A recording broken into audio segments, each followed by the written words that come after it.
안녕하세요. 저는 김복순이라고 합니다. 정말 큰일 날 뻔했던 제 이야기 좀 들어주세요. 그날 아침은 참으로 평온했어요. 창문으로 스며든 햇살이 거실 마룻바닥을 따스하게 데우고 있었고, 저는 낡은 소파에 앉아 뜨개질을 하며 조용한 시간을 보내고 있었습니다. 죽은 남편이 내게 남겨준 이 서울의 아파트는 혼자 살기엔 조금 넓었지만 그의 흔적이 곳곳에 남아있어 외로움을 덜어주곤 했지요. 한 코 한 코 털실이 얽히며 모양을 갖추어가는 것을 보고 있자니 복잡했던 마음도 차분해지는 듯 했습니다. 바로 그때였어요. 정막을 깨고 요란하게 울리는 전화벨 소리가 제 손을 멈추게 한 것은 발신 번호를 확인하니 예쁜 며느리라고 저장된 이름이 떠 있었습니다. 마음이 철렁 내려앉는다는 게 이런 기분일까요? 명절이나 생일에도 문자 한 통 보내는 일이 드물었던 아이입니다. 그런 애가 아무 날도 아닌 평일에 전화를 다 하다니 불길한 예감이 등줄기를 타고 서늘하게 흘렀습니다. 받지 말까 수십 번을 망설였지만 혹시 태백에 있는 아들에게 무슨 일이라도 생긴 건 아닐까 하는 걱정에 떨리는 손으로 통화 버튼을 눌렀습니다. 어머니, 잘 지내셨어요? 제 전화 받으셔서 정말 다행이에요. 수화기 너머로 들려오는 며느리 윤미수의 목소리는 평소의 쌀쌀맞음은 온데간데 없이 꿀이라도 바른 듯 달콤하고 살가웠습니다. 제 안부를 묻는 목소리에는 걱정이 한가득 묻어나는 듯 했죠. 하지만 저는 그게 모두 연기라는 것을 단번에 알 수 있었습니다. 지난 세월 동안 그 애가 제게 보여줬던 모습은 이런 상냥함과는 거리가 멀었으니까요. 그래, 별일 없다. 너는 잘 지내고, 기태는 괜찮고, 저는 애써 마음을 다잡고 무덤덤하게 답했습니다. 제 목소리가 너무 차갑게 들렸을까요? 윤미수는 잠시 말을 멈추더니 이내 한층 더 과장된 목소리로 호들갑을 떨기 시작했어요. 그럼요, 저희야 잘 지내죠. 다름이 아니라 어머니. 요즘 기태 씨가 어머니 걱정을 얼마나 하는지 몰라요. 혼자 서울에 계셔서 적적하실 텐데 밥은 잘 챙겨 드시는지 잠은 잘 주무시는지 옆에서 듣는 제가 다 안쓰러울 정도라니까요. 참으로 가증스러운 말이었습니다. 제 아들 박기태는 어릴 적부터 우유부단하고 자기 주장이 없는 아이였어요. 결혼 후에는 윤미수의 말이라면 파트로 매주를 쓴다 해도 믿을 만큼 아내에게 꽉 잡혀 살았지요. 그런 아들이 제 걱정을 했다니 속아 웃을 일이었습니다. 분명 윤미수, 저 아이가 옆에서 시켜서 하는 말이겠지요. 그래서요, 어머니. 저희가 상해 끝에 결정을 내렸어요. 이번 주말에 저희 집으로 오셔서 며칠 푹 쉬다 가시는 게 어떨까 해서요. 태백 공기가 얼마나 좋은데요. 오셔서 맛있는 것도 드시고 기태 씨 얼굴도 보시면 얼마나 좋겠어요. 쉬다 가라는 말이 어찌나 부자연스럽게 들리던지. 저는 잠시 말을 잃었습니다. 결혼하고 태백에 신혼집을 차린 후 저를 집으로 초대한 것은 이번이 처음이었어요. 그동안 제가 먼저 아들 얼굴 보러 가겠다고 하면 집이 좁다, 손님 맞을 준비가 안 됐다, 별의별 핑계를 대며 거절하기 바빴던 아이입니다. 그런데 갑자기 이런 호의를 베푼다니 그 저희가 의심스러울 수밖에요. 갑자기 무슨 바람이 불어서 그러니? 너희들 바쁜데 내가 가면 집만 되지. 아유, 어머니. 그런 말씀 마세요. 짐이라니요, 당치도 않아요. 제가 다 준비해 놓을게요. 어머니는 그냥 몸만 오시면 돼요. 그리고 오실 때 편하시게 제가 택시도 미리 예약해 뒀어요. 아주 안전하고 편안하게 모실 거예요. 특별한 기사님으로요. 특별한 기사님이라는 말이 유독 귀에 거슬렸습니다. 왜 하필 택시일까요? 기차나 버스를 타면 될 것을. 제가 거절할 기회조차 주지 않으려는 듯 윤미수는 자기 할 말만 속사포처럼 쏟아냈습니다. 거절하면 10번이고 20번이고 다시 전화해서 저를 괴롭힐 아이라는 걸 알기에 저는 마지못해 고개를 끄덕일 수밖에 없었습니다. 그래, 그럼 아들 얼굴이나 볼 겸 한번 가보마. 정말요, 어머니? 잘 생각하셨어요. 그럼 토요일 오전에 기사님 보내드릴게요. 아주 푹 쉬셔야 해요, 어머니. 전화를 끊기 직전 며느리가 나지막이 속삭인 말이 있었습니다. 푹 쉬셔야 한다는 어딘지 모르게 섬뜩한 여운을 남기는 그 말이 제 귓가에 한참이나 맴돌았습니다. 저는 수화기를 내려놓고 한숨을 깊게 내쉬었습니다. 창밖은 여전히 평화로웠지만 제 마음속에는 이미 폭풍전야의 긴장감이 감돌고 있었어요. 약속한 토요일 오전, 저는 작은 가방 하나를 꾸려 집을 나섰습니다.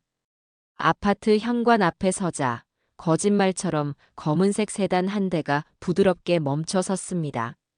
일반 택시와는 조금 달라 보이는 고급스러운 외관이었습니다. 차에서 내린 운전기사는 마흔쯤 되어 보이는 남자였는데 어딘가 낯빛이 어둡고 초조해 보였어요. 그는 제 가방을 받아 트렁크에 실으며 어색하게 웃어 보였습니다. 김복순 어르신 맞으시죠? 따님께서 예약해 주셨습니다. 며느리를 따님이라고 칭하는 말에 헛웃음이 나왔지만 저는 굳이 정정하지 않고 뒷좌석에 올랐습니다.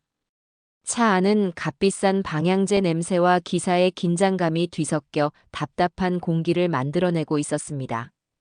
차가 서울의 번잡한 도로를 벗어나 강원도로 향하는 고속도로에 오르자 저는 백미러를 통해 슬쩍 기사의 얼굴을 살폈습니다. 그는 연신 마른 침을 삼키며 핸들을 쥔 손에 힘을 주었다 풀기를 반복했습니다. 마치 무언가에 쫓기는 사람처럼 그의 눈은 불안하게 흔들리고 있었어요. 기사님, 운전하는 일이 많이 힘드신가 봐요. 안색이 안 좋아 보이네요. 제가 무심코 던진 말에 기사의 어깨가 움찔하고 크게 떨렸습니다. 그는 백미러로 제 눈을 한번 마주치더니 이내 황급히 시선을 앞으로 돌렸습니다. 아닙니다, 어르신. 괜찮습니다. 그의 목소리는 바짝 말라 있었고 미세하게 떨리고 있었습니다. 괜찮다는 사람의 태도가 아니었죠. 저는 더 이상 묻지 않았습니다. 대신 창밖으로 빠르게 스쳐 지나가는 풍경을 바라보며 생각에 잠겼습니다. 윤미수는 왜 이 사람을 보냈을까? 특별한 기사님이라는 말의 의미는 대체 무엇일까? 차가 태백으로 접어드는 굽이진 산길에 들어서자 기사의 불안한 행동은 극에 달했습니다. 그는 식은땀을 뻘뻘 흘리며 연신 주변을 두리번거렸고 속도를 냈다가 줄이기를 반복하며 안절부절 못하는 모습을 보였습니다. 그의 서툰 운전 때문에 차가 몇 번이나 크게 휘청거렸어요. 저는 손잡이를 꽉 잡으며 그의 어깨 너머로 전방을 주시했습니다. 길가에는 인적도 차량도 거의 보이지 않는 깊은 산속이었습니다. 무언가 단단히 잘못되어 가고 있다는 불길한 예감이 온몸을 휘감았습니다. 이 길의 끝에 아들 내외가 우시며 저를 기다리고 있을 거라는 생각은 들지 않았습니다. 오히려 영영 돌아올 수 없는 곳으로 향하고 있다는 공포가 엄습해 왔어요. 며느리가 전화기 너머로 속삭였던 마지막 인사가 다시금 귓가에 울리는 듯 했습니다. 어머니, 이번에 가시면 아주 정말 푹 쉬셔야 해요. 그것은 안부 인사가 아니었습니다. 마지막 작별 인사, 혹은 저주에 가까운 말이었습니다. 그때까지만 해도 저는 그 말의 진짜 의미를 어렴풋이 짐작만 할 뿐이었죠. 잠시 후 제게 닥칠 끔찍한 진실을, 그 깊고 어두운 시면을 제대로 마주하기 전이었으니까요. 차는 점점 더 깊은 산속으로 한치 앞도 보이지 않는 어둠 속으로 빨려 들어가고 있었습니다. 차가 아들네 집 방향이 아닌 더욱 깊고 외진 산길로 접어드는 순간 제 심장은 얼음장처럼 차갑게 식어내렸습니다. 더 이상은 참을 수 없었어요. 저는 단호한 목소리로 기사에게 물었습니다. 기사님, 지금 어디로 가는 겁니까? 이 길은 우리 아들 집으로 가는 길이 아닌데요. 제 목소리에 실린 서늘함 때문이었을까요? 기사는 핸들을 쥔 채로 온몸을 부들부들 떨기 시작했습니다. 그는 한참 동안 아무 말도 하지 못하고 거친 숨만 몰아쉬었습니다. 백미러에 비친 그의 얼굴은 하얗게 질려 금방이라도 쓰러질 것만 같았어요. 차는 어느새 길 한가운데 위태롭게 멈춰 섰습니다. 주변은 온통 하늘을 가릴 듯 빽빽하게 들어선 나무들뿐 개 짖는 소리 하나 들리지 않는 완전한 고립의 공간이었습니다. 대답해요. 지금 우리 어디로 가는 거냐고 물었습니다. 저의 거듭된 추궁의 기사는 결국 무너져 내렸습니다. 그는 핸들에 얼굴을 파묻고 아이처럼 엉엉 울기 시작했습니다. 한참을 흐느끼던 그가 고개를 들었을 때 그의 눈은 절망과 죄책감으로 붉게 충혈되어 있었습니다. 할머니, 정말 죄송합니다. 제가 죽을 죄를 지었습니다. 정말 죄송해요. 기사는 쉰 목소리로 용서를 빌하며 모든 것을 털어놓기 시작했습니다. 그의 이름은 최진우라고 했어요. 그리고 그를 고용한 것은 제 며느리 윤미수가 맞았습니다. 윤미수는 그에게 두툼한 돈 봉투를 건네며 저를 이 인적 없는 산골짜기에 버리고 오라고 지시했다는 겁니다. 쥐도 새도 모르게 다신 서울로 돌아올 생각 못하게 아주 깊은 곳에. 그렇게 말하면서요. 왜 그런 짓을 합니까? 아무리 돈이 탐나도 그렇지 사람 목숨을 가지고. 제 목소리가 분노로 떨려 나왔습니다. 하지만 이어지는 그의 고백에 저는 잠시 말을 잃고 말았습니다. 그에게는 백혈병을 앓고 있는 어린 딸이 있다고 했습니다. 이제 겨우 7살인데 골수 이식 수술을 받지 않으면 1년도 넘기기 힘들다는 시한부 판정을 받았다고요. 하루하루 말라가는 아이를 보며 지옥 같은 시간을 보내고 있는데 하늘처럼 치솟은 병원비를 감당할 길이 없어 매일 피눈물을 흘리고 있었다고요. 바로 그때 악마의 속삭임처럼 윤미수가 접근해 왔다는 겁니다. 따님, 아니 그 여자분이 그러더군요. 이 일만 해주면 딸아이 수술비는 물론이고 평생 먹고 살 돈을 주겠다고요. 돈 앞에서 아픈 딸 앞에서 제가 잠시 눈이 멀었습니다. 정말 죄송합니다, 할머니. 최진우 기사는 다시 한번 오열하며 제게 용서를 구했습니다. 차 안에는 그의 절규와 저의 차가운 침묵만이 감돌았습니다. 머릿속이 하얘졌어요. 설마 했지만 제 며느리가, 제 아들의 아내가 저를 이렇게 내다 버리려 했다는 사실을 제 귀로 직접 확인하니 온몸에 피가 거꾸로 솟는 듯 했습니다. 그 아이는 처음부터 제 재산을 노리고 접근했던 겁니다. 남편이 죽고 혼자 남은 저를 귀찮은 짐 덩어리 정도로 여기고 있었던 게 분명했어요. 제가 사람으로 못할 짓을 하려 했습니다. 하지만 할머니를 차에 태우고 이 산길을 들어서면서 정말이지 단 한순간도 마음이 편치 않았습니다.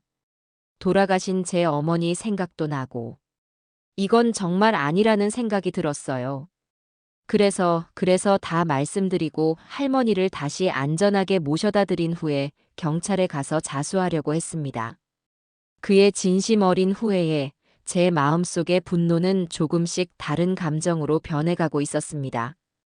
그는 악인이 아니었어요. 단지 아픈 딸을 둔 무력한 아버지였을 뿐입니다. 그를 이렇게 만든 것은 결국 돈이었고 그 돈으로 사람을 멋대로 조종하려 한 제 며느리 윤미수야말로 진짜 악마였습니다. 제가 무언가 말을 하려고 입을 여는 순간이었습니다. 저 멀리서부터 굉음과 함께 밝은 불빛이 우리를 향해 무서운 속도로 돌진해 오는 것이 보였습니다. 대형 덤프트럭이었어요. 칠흑 같은 어둠 속에서 거대한 몸체가 드러나는 순간 저는 직감했습니다. 저것은 우연이 아니라는 것을. 피해요. 제가 소리치는 것과 거의 동시에 최진우 기사도 상황을 파악하고는 본능적으로 핸들을 꺾었습니다. 끼익. 타이어가 찢어지는 듯한 굉음과 함께 차체가 격렬하게 흔들렸습니다. 하지만 이미 늦어버렸어요. 덤프트럭은 우리를 피할 생각조차 없는 듯 그대로 중앙선을 넘어 우리 차의 측면을 들이받았습니다. 쾅! 온 세상을 뒤흔드는 듯한 엄청난 충격과 함께 제 몸이 공중으로 붕 뜨는 것이 느껴졌습니다. 차창이 산산조각 나고 부서진 쇳조각들이 폭풍처럼 차 안을 휩쓸었어요. 차는 종이장처럼 구겨진 채로 힘없이 가드레일을 들이받고 그대로 낭떠러지 아래로 굴러떨어지기 시작했습니다. 세상이 온통 뒤집히고 빙글빙글 돌았습니다. 대굴대굴 차가 거친 비탈을 구를 때마다 제 몸은 사정없이 차체에 부딪혔습니다. 고통을 느낄 새도 없었어요. 의식이 흐려지는 와중에도 제 귓가에는 최진우 기사의 마지막 절규가 생생하게 맴돌았습니다. 며느리가 나를 버리라고 했다. 그래, 모든 것은 그 아이의 계획이었을 겁니다. 최진우 기사가 혹시라도 마음을 바꿔 모든 것을 실토할까봐 처음부터 우리 둘 다 처리할 생각이었던 겁니다. 저 트럭 운전사 역시 돈으로 매수한 또 다른 하수인이겠지요. 어둠 속으로 꺼져가는 마지막 순간 제 머릿속에 떠오른 것은 아들의 얼굴도 죽은 남편의 얼굴도 아니었습니다. 오직 한 가지 생각뿐이었어요. 반드시 살아남아야 한다. 그리고 전부 되돌려주겠다. 그렇게 저는 깊고 깊은 어둠 속으로 빨려 들어갔습니다. 코를 찌르는 소독약 냄새와 희미한 사람들의 웅성거림에 제 의식이 서서히 수면 위로 떠올랐습니다. 눈꺼풀이 천근만근 무거워 힘겹게 눈을 뜨자 새하얀 병원 천장이 가장 먼저 시야에 들어왔어요. 온몸이 부서질 듯한 통증에 저도 모르게 한숨이 터져 나왔습니다. 팔다리에는 깁스가 채워져 있었고 온몸 구석구석 붕대가 감겨 있는 것이 느껴졌습니다. 살아남았다는 안도감과 함께 지옥 같았던 마지막 순간의 기억이 파도처럼 밀려왔습니다. 어머니, 정신이 드세요? 세상에, 어머니. 낯익은 목소리에 고개를 돌리자 제 아들 박기태가 눈물 콧물을 쏟으며 제 손을 붙잡고 있었습니다. 그 옆에는 며느리 윤미수가 손수건으로 눈가를 찍어내며 세상에서 가장 슬픈 사람인 양비련의 여주인공 연기를 하고 있었어요. 그 가증스러운 얼굴을 마주하는 순간 제 안에 있던 모든 감정이 차갑게 식어내리고 이성만이 남았습니다. 복수를 향한 냉철한 이성 말입니다. 여기가 어디냐? 나는 누구고? 저는 일부러 초점 없는 눈으로 허공을 바라보며 중얼거렸습니다. 기억상실. 이보다 더 좋은 방패는 없을 겁니다. 저들의 경계심을 풀고 완벽한 복수를 준비하기 위한 최적의 무기였죠. 제 말에 아들과 며느리의 얼굴에 순간 당혹감이 스쳐 지나가는 것을 저는 놓치지 않았습니다. 어머니, 기억 안 나세요? 아들 기태예요. 여긴 병원이고요. 어머니, 교통사고가 났었어요. 아주 큰 사고였어요. 아들은 울먹이며 상황을 설명했습니다. 윤미수는 한술 더 떠 제 손등을 쓰다듬으며 애처로운 목소리로 말했어요. 어머니, 저희가 얼마나 놀랐는지 몰라요. 의사 선생님이 마음의 준비를 하라고까지 하셨다고요. 이렇게 깨어나 주셔서 정말 다행이에요. 정말이에요. 그 악어의 눈물에 구역질이 치밀어 올랐지만 저는 아무것도 모르는 순진한 노인처럼 그저 멍한 표정만 짓고 있었습니다. 의사와 간호사가 들어와 제 상태를 확인하는 동안 저는 철저하게 기억을 잃은 사람 행세를 했습니다. 의사는 사고의 충격으로 인한 일시적인 기억 상실일 수 있다며 안정을 취하며 경과를 지켜보자고 진단했습니다. 아들과 며느리는 의사의 말에 안도하는 듯한 표정을 지으면서도 한편으로는 제 기억이 언제 돌아올지 몰라 불안해하는 기색이 역력했어요. 며칠이 지나고 저는 조금씩 기력을 회복하기 시작했습니다. 그동안 아들 부부는 지극정성으로 저를 간호하는 신용을 했습니다. 윤미수는 매일같이 제가 좋아하는 음식을 만들어 왔고 아들은 틈만 나면 제 팔다리를 주물렀습니다. 하지만 저는 알고 있었습니다. 그 모든 행동이 저를 감시하고 제 기억이 돌아오는지 떠보기 위함이라는 것을요. 어느 날 오후 윤미수가 과일을 깎아주며 조심스럽게 입을 열었습니다. 어머니, 그날 정말 죄송하게 됐어요. 제가 예약해드린 택시가 그런 끔찍한 사고를 낼 줄은 꿈에도 몰랐어요.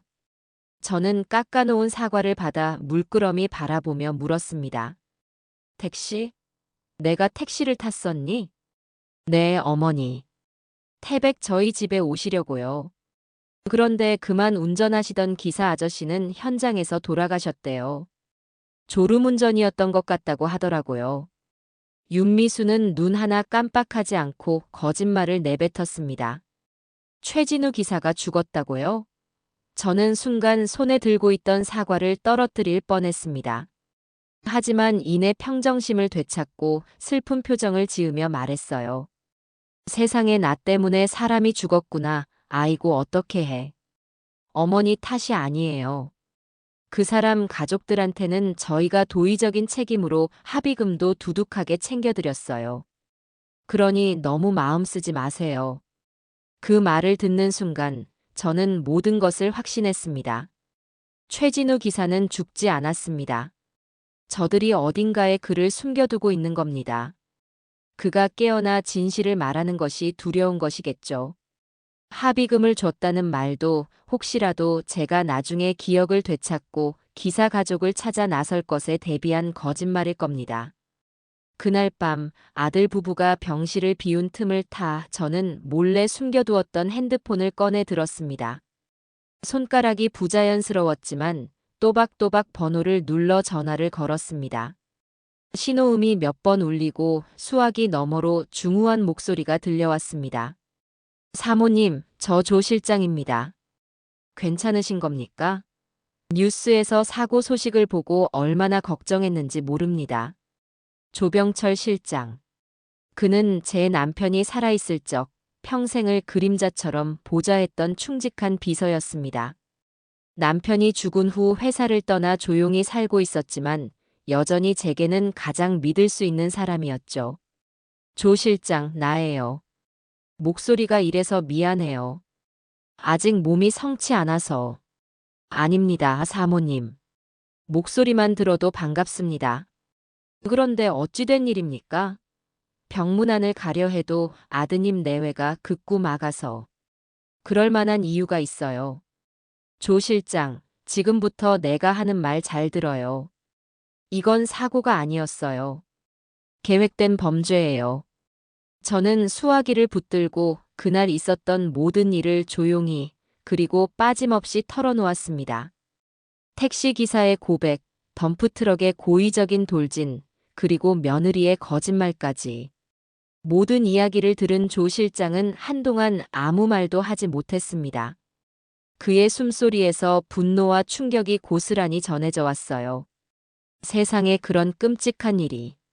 그래서 조 실장에게 부탁이 있어요. 두 가지예요. 첫째, 최진우라는 택시 기사를 찾아줘요. 나이는 40쯤 됐고 백혈병 앓는 딸이 하나 있어요.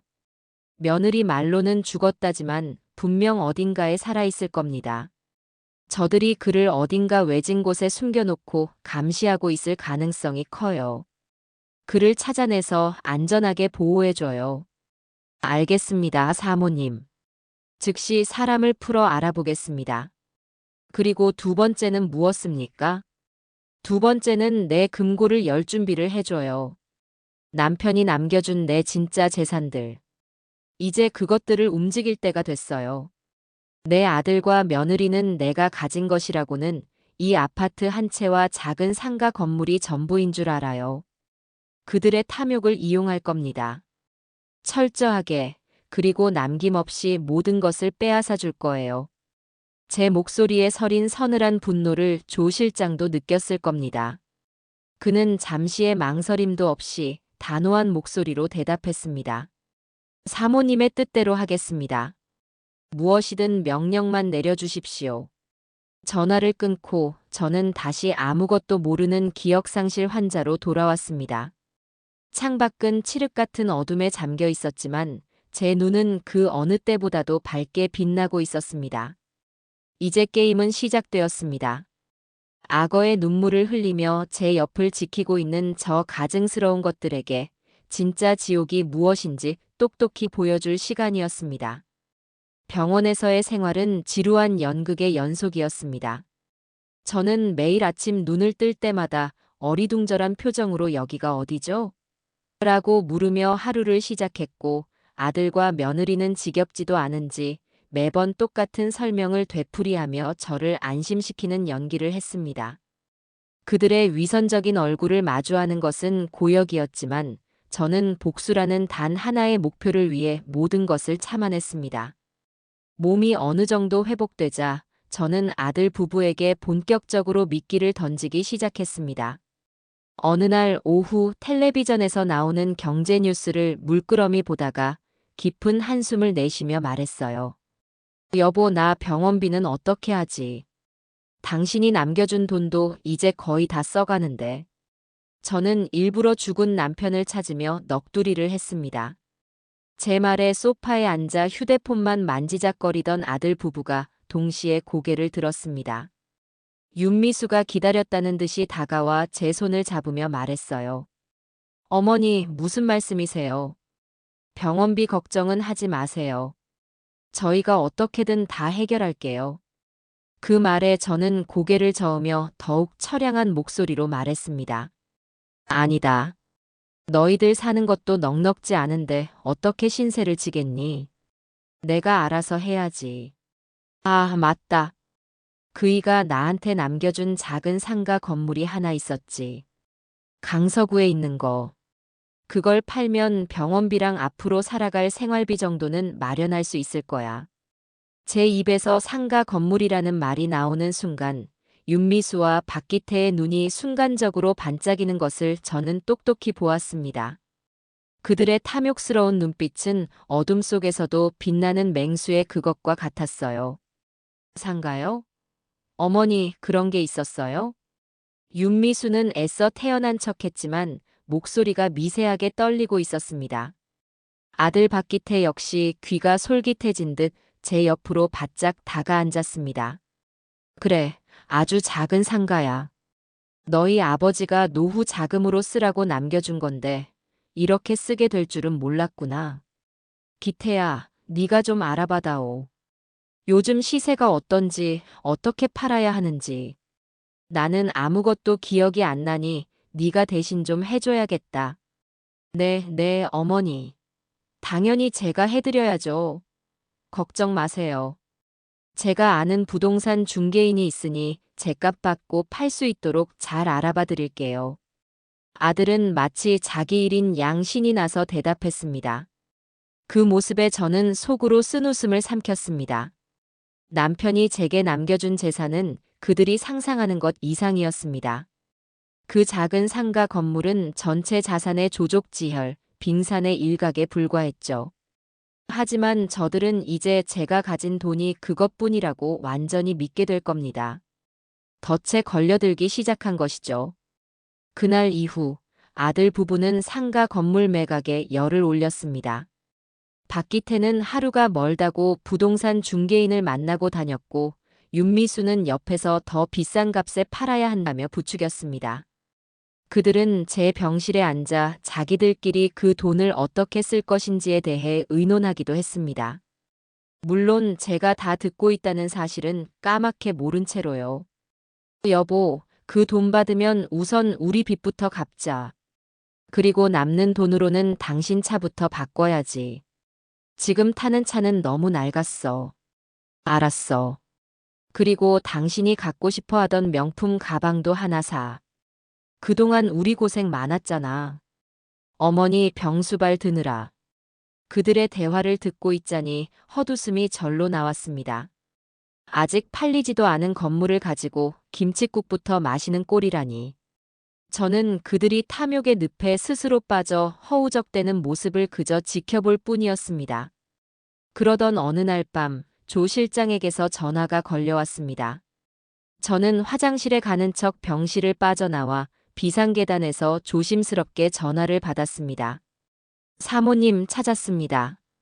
조 실장의 목소리는 낮고 단호했습니다.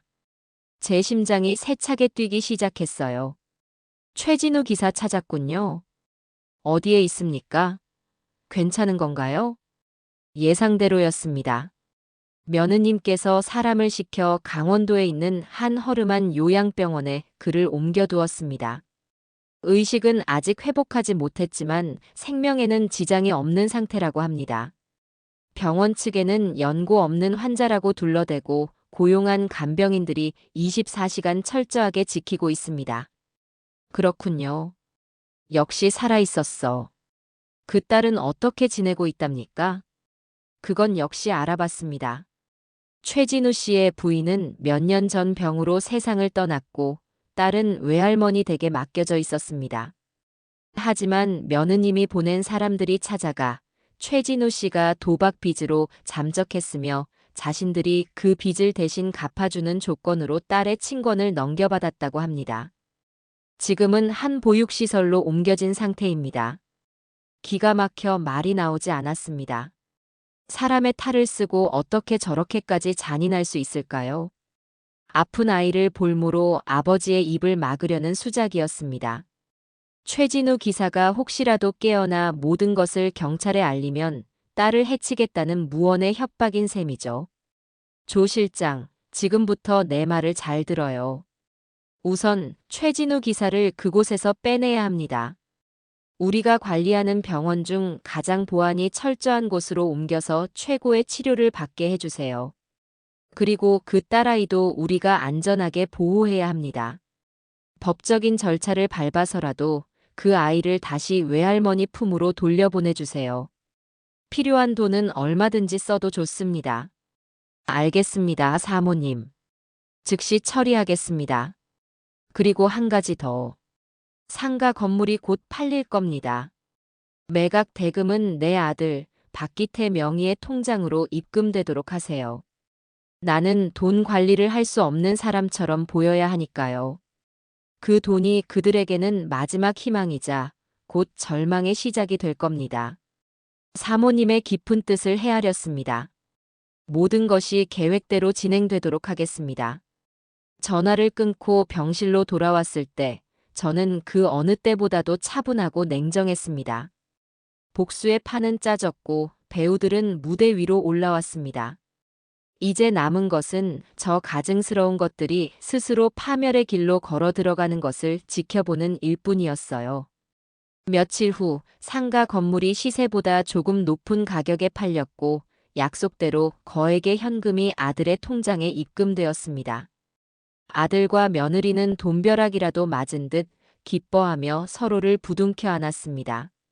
그 모습을 바라보는 제 입가에는 희미한 미소가 걸려 있었습니다. 그것은 파멸의 서곡을 알리는 차갑고도 잔인한 미소였습니다. 퇴원을 앞둔 어느 날, 저는 물리치료실에서 재활운동을 핑계로 아들 부부의 감시망에서 벗어날 기회를 만들었습니다. 기억은 안 나도 몸은 예전처럼 쌩쌩해야지. 너희들한테 짐이 될 수는 없잖니. 제가 이렇게 말하자 두 사람은 일말의 의심도 없이 고개를 끄덕였습니다. 그들은 이미 상가 건물 매각 대금이라는 달콤한 사탕에 정신이 팔려 있었으니까요. 그들의 눈에는 제가 아니라 제가 가진 마지막 남은 돈만이 보일 뿐이었습니다. 오후 재활치료 시간, 저는 물리치료사에게 잠시 바람을 쐬고 싶다고 말했습니다. 물론 그 물리치료사는 조 실장이 미리 손을 써둔 우리 사람이었죠. 그가 잠시 자리를 비운 사이, 저는 조 실장이 미리 알려준 대로 치료실 뒤편 비상구를 통해 밖으로 빠져나왔습니다. 병원 후문에는 조 실장이 보낸 검은색 차량이 대기하고 있었어요. 저는 모자와 마스크로 얼굴을 가린 채 재빨리 차에 올라탔습니다. 차는 소리 없이 병원을 벗어나 최진우 기사가 옮겨진 곳으로 향했습니다. 차창 밖으로 스쳐 지나가는 익숙한 서울의 풍경이 낯설게만 느껴졌습니다. 불과 몇 주 전만 해도 평화롭기만 했던 세상이 이제는 거대한 전쟁터처럼 느껴졌어요. 심장이 세차게 뛰었지만 두렵지는 않았습니다. 오히려 복수를 위한 첫걸음을 떼었다는 생각에 차가운 희열마저 느껴졌어요. 조 실장, 모든 건 계획대로 되고 있나요? 네, 사모님. 최진우 씨는 어젯밤 저희 병원으로 안전하게 옮겨졌습니다. 며느님이 고용한 사람들은 아마 오늘 아침에야 환자가 사라진 것을 알았을 겁니다. 하지만 저희가 병원 CCTV 기록까지 모두 손을 써둔 터라 그저 환자가 스스로 병원을 나간 것으로 알고 있을 겁니다. 잘했어요. 그 아이의 딸은요? 따님 역시 저희가 안전하게 보호하고 있습니다.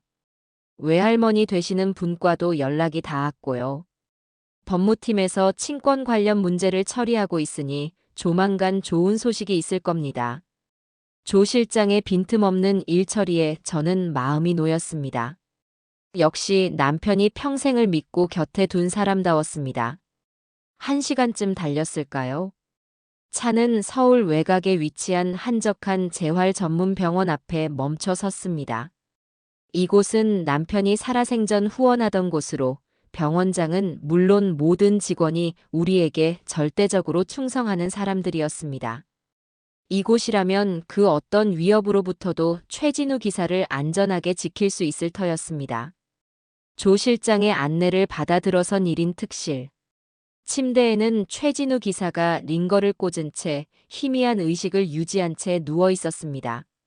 사고 당시의 충격이 컸던지 그의 얼굴은 반쪽이 되어 있었고 곳곳에 흉터가 남아 있었어요.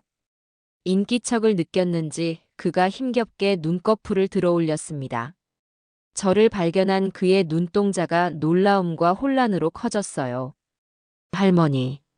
목이 잔뜩 잠긴 그의 목소리가 가늘게 흘러나왔습니다. 저는 의자를 끌어다 그의 침대 곁에 앉았습니다. 그리고는 잠시 그의 얼굴을 물끄러미 바라보다가 나지막이 입을 열었어요. 몸은 좀 어떻습니까? 살아있어줘서 고마워요, 최진우 씨. 제 말에 그의 눈가가 촉촉하게 젖어들었습니다. 그는 무언가 말하려 했지만 목이 메는지 입술만 달싹일 뿐이었습니다. 죄책감, 미안함, 그리고 안도감이 뒤섞인 복잡한 감정이 그의 얼굴에 고스란히 드러나 있었습니다. 저는 그의 손을 가만히 잡아주며 말을 이었습니다. 따님 소식은 들었을 겁니다. 걱정 말아요. 내 사람이 그 아이를 안전하게 지키고 있습니다. 외할머니 품으로 돌아갈 수 있도록 법적인 절차도 모두 준비해 놨어요. 곧 만날 수 있을 겁니다. 감사합니다. 정말. 그는 겨우겨우 말을 내뱉으며 제 손을 마주 잡았습니다. 힘이 없는 손이었지만 그 안에 담긴 간절함과 고마움은 고스란히 전해져 왔습니다. 이제 본론을 이야기하죠. 최진우 씨, 나는 당신에게 거부할 수 없는 제안을 하려고 합니다. 당신 딸 수술받고 건강하게 살게 해줄게요. 국내 최고의 의료진에게 치료받게 할 겁니다. 필요한 돈은 얼마가 들든 내가 전부 책임지겠습니다. 그리고 당신 가족이 평생 아무 걱정 없이 살아갈 수 있는 기반도 마련해 주겠어요. 작은 가게라도 하나 차려서 소박하지만 행복하게 살 수 있도록요. 제 제안에 최진우 씨의 눈이 더욱 커졌습니다. 믿을 수 없다는 표정이었죠. 하긴 자기를 죽음의 문턱까지 몰고 간 원수 같은 여자의 시어머니가 이런 제안을 하니 그럴 만도 했습니다. 그는 잠시 망설이더니 떨리는 목소리로 물었습니다. 제가 뭘 어떻게 해야 이 은혜를 갚을 수 있겠습니까? 은혜라고 생각할 것 없어요. 이건 거래입니다. 당신이 내게 진 빚은 당신 딸을 이용해서 갚으면 됩니다. 그 아이가 건강하게 자라서 이 세상의 보탬이 되는 사람으로 살아가 준다면 그것으로 충분해요. 하지만 내가 당신에게 바라는 것은 따로 있습니다. 저는 그의 눈을 똑바로 바라보며 말했습니다. 당신이 가진 모든 것을 나에게 주시오. 당신이 알고 있는 모든 진실, 그리고 당신이 가지고 있을지도 모르는 모든 증거. 그리고 내 사람이 되세요. 나를 배신한 내 아들과 며느리에게 모든 것을 되돌려주기 위한 내 복수의 가장 중요한 칼날이 되어줘야겠습니다. 침묵이 흘렀습니다. 최진우 씨는 가쁜 숨을 몰아쉬며 깊은 고뇌에 빠진 듯 했습니다. 저는 그를 재촉하지 않고 묵묵히 기다렸습니다. 잠시 후 그는 결심한 듯 저를 똑바로 바라보며 말했어요. 제가 뭘 하면 되겠습니까? 그의 눈에는 더 이상 망설임이 없었습니다. 딸을 살릴 수 있다는 희망과 자신을 나락으로 떨어뜨린 윤미수를 향한 분노가 그의 눈을 밝히고 있었어요. 우선은 건강부터 회복하세요. 당신이 건강해야 우리가 할 수 있는 일이 많아집니다. 그리고 그날의 증거를 찾아서 나에게 넘겨줘요. 분명 무언가 남겨뒀을 거라 믿습니다. 당신은 그렇게 허술한 사람이 아니니까. 제 말에 최진우 씨의 얼굴에 희미한 미소가 번졌습니다. 그는 힘겹게 고개를 끄덕이며 침대 밑에 숨겨두었던 작은 지갑을 꺼냈습니다. 그리고는 지갑 안쪽의 비밀 공간에서 아주 작은 USB 하나를 꺼내 제게 건넸습니다. 그 여자와 통화했던 녹음 파일과 사고 직전까지의 블랙박스 음성 파일 원본을 따로 저장해 뒀습니다. 혹시 몰라서 제 차에 있던 블랙박스는 아마 그들이 가져갔을 겁니다. 하지만 이건 제 목숨보다 더 소중하게 지킨 겁니다. USB를 건네받는 제 손이 미세하게 떨렸습니다. 이것이 바로 모든 것을 뒤집을 수 있는 결정적인 증거였습니다.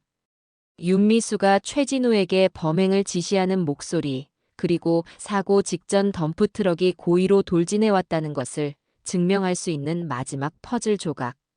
저는 USB를 손안에 꽉 쥐었습니다. 차가운 금속의 감촉이 제 심장을 더욱 뜨겁게 만드는 듯 했습니다. 잘했습니다.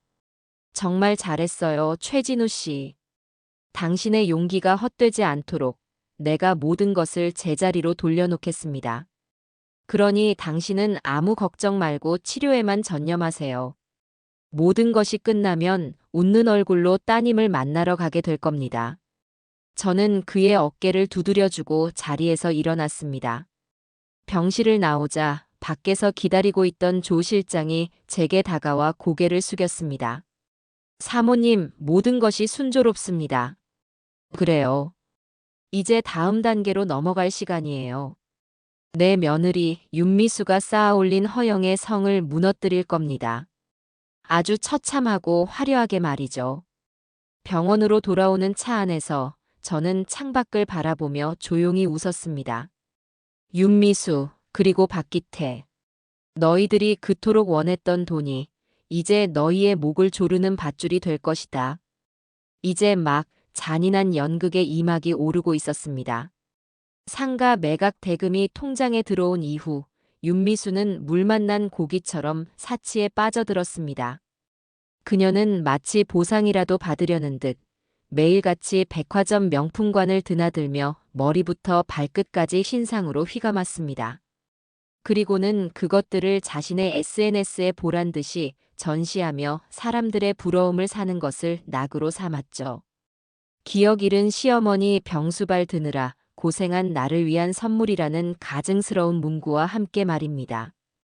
그녀는 제가 아무것도 기억 못하는 것을 방패 삼아 온갖 효부 코스프레를 하며 동정심을 유발했고 사람들은 그런 그녀의 모습에 감쪽같이 속아 넘어갔습니다. 그녀가 운영하는 온라인 쇼핑몰은 파리의 최신 트렌드를 직송하는 명품 편집숍이라는 거창한 이름으로 포장되어 있었지만 실상은 조 실장의 조사 결과 짝퉁을 파는 사기 사이트였습니다. 그녀는 중국에서 만든 정교한 모조품들을 헐값에 들여와 마치 진품인 양 비싼 가격에 팔아치우며 폭리를 취하고 있었던 겁니다. 저는 그녀의 SNS를 들여다보며 혀를 찼습니다. 가짜로 휘감은 인생을 진짜라고 믿으며 살아가는 모습이 참으로 가련했어요. 조 실장, 윤미수가 운영하는 쇼핑몰의 모든 비리 자료를 긁어 모아주세요. 탈세 장부, 밀수 증거, 그리고 그동안 짝퉁을 구매했던 피해자들의 제보까지. 하나도 빠짐없이요. 그리고 그녀에게 짝퉁을 공급하던 중국 쪽 업자들도 접촉해주세요. 윤미수가 준 돈의 2배, 아니 3배를 줄 테니 우리 쪽 사람이 되어달라고요. 알겠습니다, 사모님. 이미 관련 자료는 상당 부분 확보된 상태입니다. 중국 쪽 업자들과의 접촉도 바로 시작하겠습니다. 조 실장의 일 처리는 언제나처럼 신속하고 정확했습니다. 며칠 지나지 않아 윤미수의 모든 범죄 행각을 증명할 수 있는 차고 넘치는 자료들이 제 손에 들어왔습니다. 탈세액만 해도 수십억 원에 달했고 그녀가 운영하는 SNS 게시물 아래에는 배송이 너무 늦다, 제품 품질이 이상하다는 댓글들이 비밀 댓글로 달려 있었습니다. 저는 조 실장을 시켜 그런 불만을 가진 사람들을 일일이 접촉하게 했습니다. 처음에는 경계하던 그들도 우리가 무료로 법률 지원을 해주고 피해 보상까지 약속하자 앞다투어 윤미수의 사기 행각에 대한 증언을 쏟아내기 시작했습니다. 결혼 예물을 마련하기 위해 쌈짓돈을 모았던 신혼부부부터 딸에게 주는 첫 명품 선물이라며 큰맘 먹고 가방을 샀던 어머니까지 그 사연도 참으로 다양했습니다. 이제 무대를 마련할 시간이었습니다. 저는 조 실장을 통해 최근 구독자 수가 폭발적으로 늘어나며 주가를 올리고 있는 한 사기 폭로 전문 유튜버에게 접촉했습니다. 정의의 심판자를 자처하는 그는 돈이나 권력에 휘둘리지 않고 오직 팩트만으로 비리를 파헤치는 것으로 유명했죠. 사모님, 유튜버 김 기자와 연결되었습니다. 제보자의 신원은 철저하게 비밀에 붙여달라고 요청했으며 그 역시 이에 동의했습니다. 좋아요. 우리가 가진 모든 자료를 그에게 넘기세요. 피해자들의 눈물 어린 인터뷰 영상까지 전부요. 단 한 가지 조건을 걸어주세요.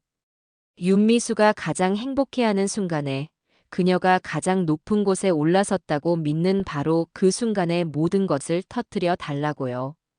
며칠 후 윤미수는 자신의 쇼핑몰 1주년 기념 파티를 서울의 한 고급 호텔에서 성대하게 열었습니다.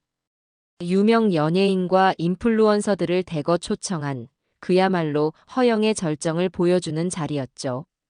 파티의 주인공인 윤미수는 수억 원을 호가하는 드레스와 보석으로 치장한 채 자신에게 쏟아지는 스포트라이트를 만끽하고 있었습니다. 제 아들 박기태는 그런 아내의 옆에 서서 마치 자신이 대단한 성공이라도 거둔 양 의기양양한 표정으로 사람들의 인사를 받고 있었어요.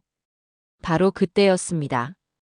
파티장 대형 스크린에 긴급 속보라는 자막과 함께 유튜버 김 기자의 얼굴이 나타난 것은 파티의 흥겨운 음악이 멈추고 장내에 있던 모든 사람들의 시선이 스크린으로 향했습니다.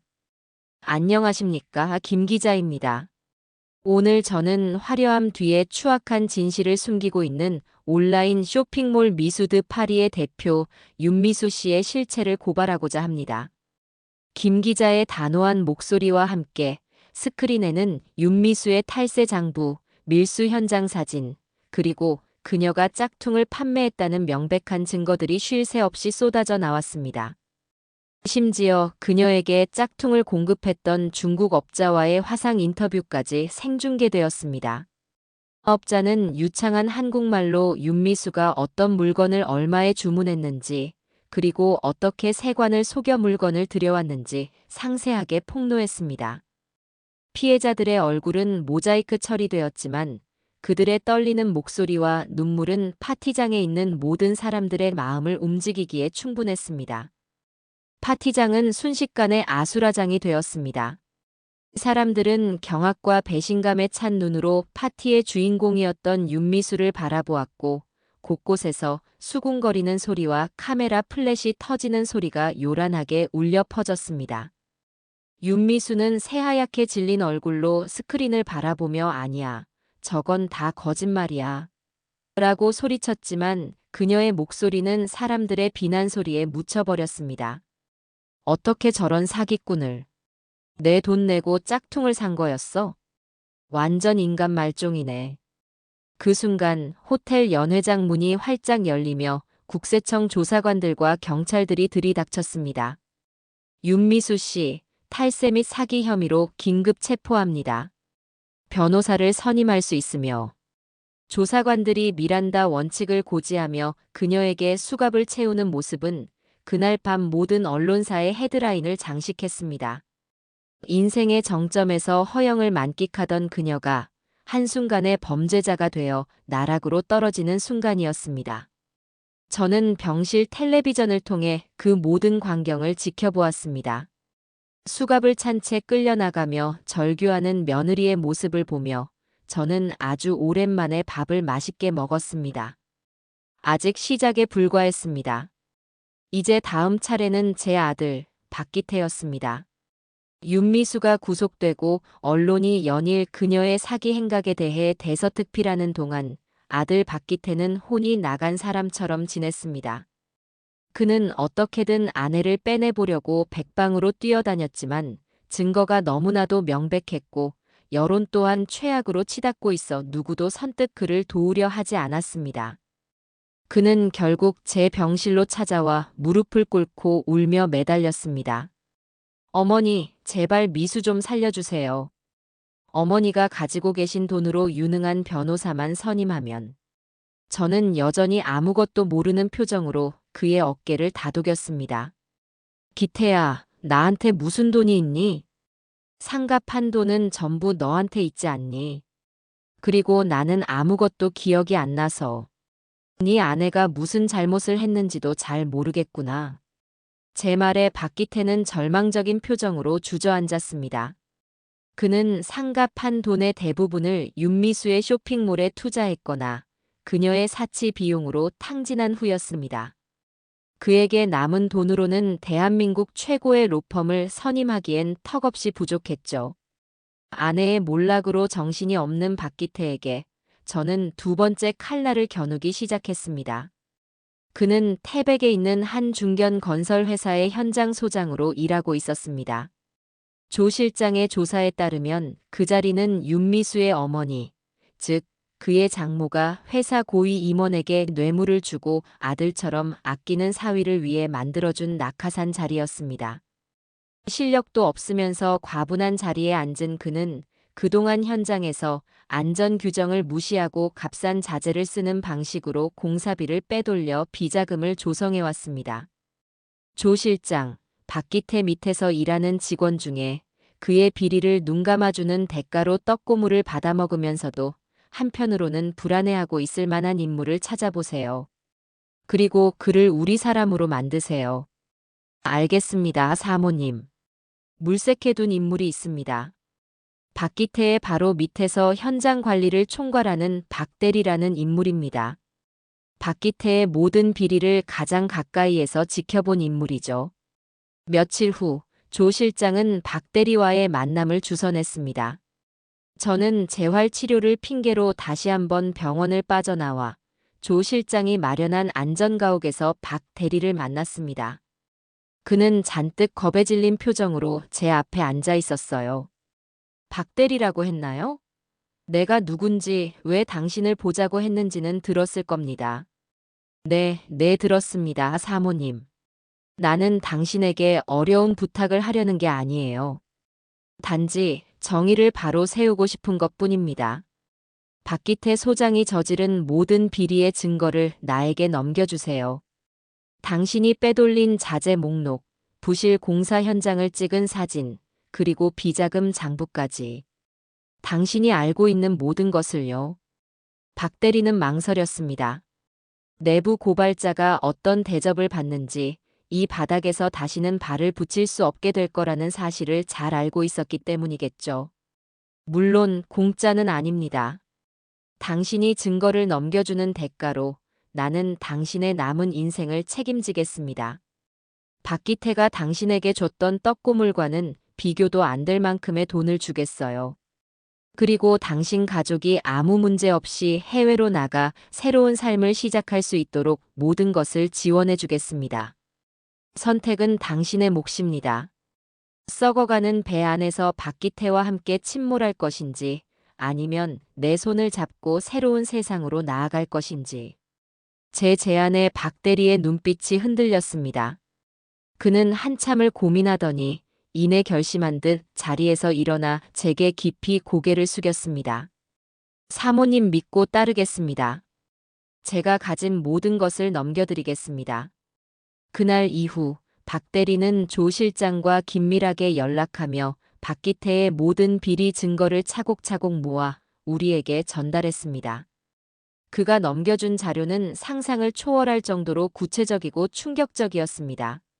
설계도와는 전혀 다른 싸구려 철근을 사용한 현장 사진, 안전장비 구매 비용을 허위로 처리한 이중장부, 그리고 그 돈으로 그가 유흥업소에서 법인카드를 사용한 내역까지. 그야말로 비리 종합 선물 세트였죠. 모든 증거가 확보된 순간 저는 망설이지 않았습니다. 조 실장은 확보된 증거 자료를 익명의 제보 형식으로 유력 방송국의 탐사보도팀과 건설사 본사 감사팀에 동시에 보냈습니다. 파장은 상상 이상이었습니다. 방송국 뉴스를 통해 박기태의 비리가 대대적으로 보도되자마자 건설사 본사는 발칵 뒤집혔습니다. 회사의 명예가 하루아침에 땅에 떨어진 것은 물론 부실 공사로 인한 대규모 인명피해가 발생할 수도 있었다는 사실에 여론은 들끓었습니다. 건설사 회장은 직접 대국민 사과를 했고 해당 공사 현장은 즉시 전면 중단되었습니다. 그리고 다음 날 박기태는 본사 감사팀의 조사를 받은 후 업무상 횡령 및 배임, 산업안전보건법 위반 등의 혐의로 회사에서 해고당했습니다. 그것으로 끝이 아니었습니다. 회사 측은 그를 경찰에 고발했고 그는 아내가 있는 구치소로 향하게 되었습니다. 한순간에 아내와 직장, 그리고 모든 명예를 잃은 그는 경찰차에 올라타면서도 뭐가 어떻게 잘못된 건지 전혀 파악하지 못하는 멍한 표정이었습니다. 저는 병실 침대에 누워 텔레비전 뉴스 화면에 나오는 아들의 초라한 모습을 조용히 지켜보았습니다. 눈물조차 나지 않았습니다. 그저 모든 것이 제자리로 돌아가고 있다는 생각뿐이었어요. 이제 저 가증스러운 부부에게 남은 것은 아무것도 없습니다. 빈털터리가 된 그들이 마지막으로 매달릴 동아줄은 바로 기억을 잃은 늙은 어머니인 저 하나뿐이겠지요. 그리고 저는 그 마지막 동아줄마저 제 손으로 직접 끊어버릴 참이었습니다. 결국 윤미수와 박기태는 막대한 액수의 보석금을 내고 구치소에서 풀려났습니다. 물론 그 돈은 윤미수의 친정 부모가 마지막 남은 집까지 팔아 마련한 돈이었죠. 한때는 사돈댁이라며 굽신거리던 그들이었지만 이제는 저를 원수 보듯 했습니다. 하지만 어쩌겠어요. 모든 것은 자기 자식들이 뿌린 씨앗인 것을. 세상에 나왔지만 그들이 마주한 현실은 구치소 안보다 더한 지옥이었습니다. 윤미수의 짝퉁 쇼핑몰 피해자들은 단체로 민사소송을 제기했고 그녀의 명의로 된 모든 재산은 압류되었습니다. 박기태 역시 건설사로부터 막대한 규모의 손해배상 청구 소송을 당했습니다. 그들이 한때 살았던 태백의 아파트는 물론 차와 예물까지 전부 팔아도 빚을 다 갚을 수 없는 지경에 이르렀습니다. 화려했던 그들의 삶은 한편의 꿈처럼 사라지고 이제 남은 것은 악취나는 반지하 단칸방과 산더미 같은 빚뿐이었습니다. 햇볕조차 제대로 들지 않는 눅눅한 방 안에서 두 사람은 서로를 향해 이빨을 드러내기 시작했습니다. 한때는 세상에서 가장 사랑하는 사이인 양굴었던 그들이었지만 돈이라는 연결고리가 끊어지자 그들의 관계는 볼품없이 무너져 내렸어요. 다 당신 때문이야. 당신만 아니었으면 내가 이런 꼴을 당하지 않았을 거라고. 윤미수는 헝클어진 머리를 하고 빼액 소리를 질렀습니다. 그녀가 아끼던 명품 옷들은 전부 헐값에 처분되어 이제는 목이 늘어난 티셔츠 차림이었습니다.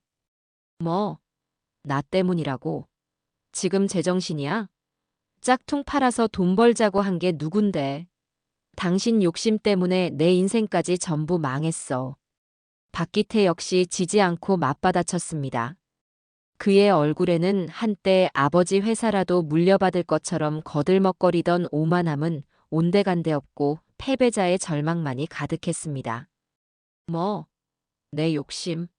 웃기지 마. 당신은 뭐 달랐어?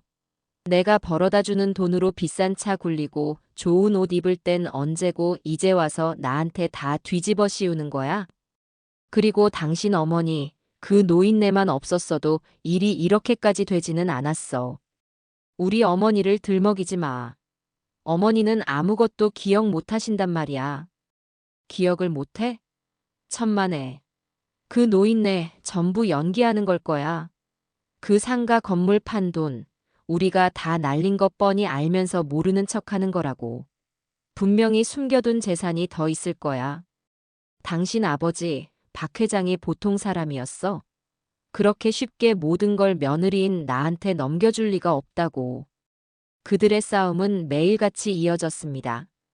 조 실장이 설치해둔 작은 도청 장치를 통해 저는 그들의 비참한 대화를 하나도 빠짐없이 듣고 있었습니다. 서로를 물어뜯고 핥히는 짐승 같은 모습을 보며 저는 쓴웃음을 지었습니다. 저것이 바로 그들의 본 모습이었습니다. 결국 그들은 마지막 남은 희망, 바로 저에게 다시 매달리기로 결심한 모양이었습니다. 어느 날 오후 초인종 소리에 문을 열자 두 사람이 약속이라도 한 듯 문 앞에 서 있었습니다. 불과 몇 달 전과는 몰라보게 초췌해진 모습이었죠. 그들은 제 집 안으로 들어오자마자 바닥에 그대로 무릎을 꿇었습니다. 어머니, 저희가 죽을 죄를 지었습니다. 제발 용서해 주세요. 박기태가 먼저 울음을 터뜨리며 제 바짓가랑이를 붙잡았습니다. 윤미수 역시 고개를 푹 숙인 채 어깨를 들썩이며 흐느끼기 시작했어요. 어머니, 제가 다 잘못했어요.